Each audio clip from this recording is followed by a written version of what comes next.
Akhirnya terkuak sosok tersangka kasus tenggelamnya 3 orang dalam ritual maut di Danau Kuari, Desa Tegalega, Kecamatan Cigudeg, Kabupaten Bogor pada Kamis 14 Juli kemarin. Sang tersangka yang telah ditetapkan oleh kepolisian rupanya adalah seorang dukun berinisial AN. Pria 51 tahun itu diduga jadi dalang di balik tewasnya 3 orang berinisial MDP, 20 tahun, B 25 tahun, dan C 25 tahun. Seperti diketahui, ritual pengobatan alternatif di Danau Kuari memakan korban jiwa.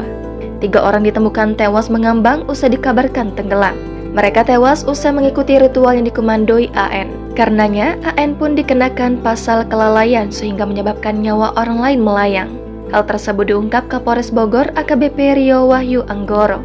Kini, AN sudah dibawa ke Mako Polres Bogor guna dimintai keterangan hingga penahanan. Terkait ditetapkannya AN sebagai tersangka, keluarga korban mengurai tanggapan. Mereka berharap sang dukun bisa dihukum berat. Perihal awal mula, 3 orang tewas tersebut bertemu sang dukun, salah seorang keluarga korban. Jainuddin selaku kakak kandung korban berinisial B mengurai cerita awal dan alasan adiknya serta dukun pergi ke Danau Kuari. Mulanya, keluarga cemas melihat MDP mengalami gangguan jiwa secara tiba-tiba. Karena hal itu, orang tua MDP pun membawa pemuda tersebut ke dukun di wilayah Cigudeg, AN. Informasi terkait kesaktian orang pintar tersebut didapat orang tua MDP dari mulut ke mulut. Awalnya, MDP datang bersama ayah, saudara, dan teman-temannya yang berjumlah 7 orang untuk mendampingi ritual. Ayah MDP juga mengakal Jainuddin untuk ikut serta mengantar ke ritual pengobatan tersebut.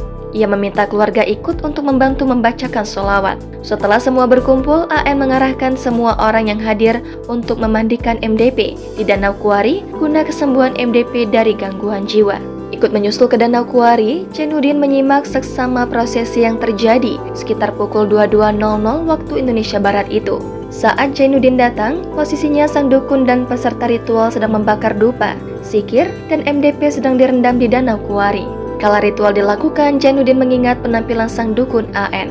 Saat itu, AN mengenakan pakaian layaknya seseorang yang agamais. Di momen ritual itu juga gelap gulita, hanya sang dukun yang membawa senter.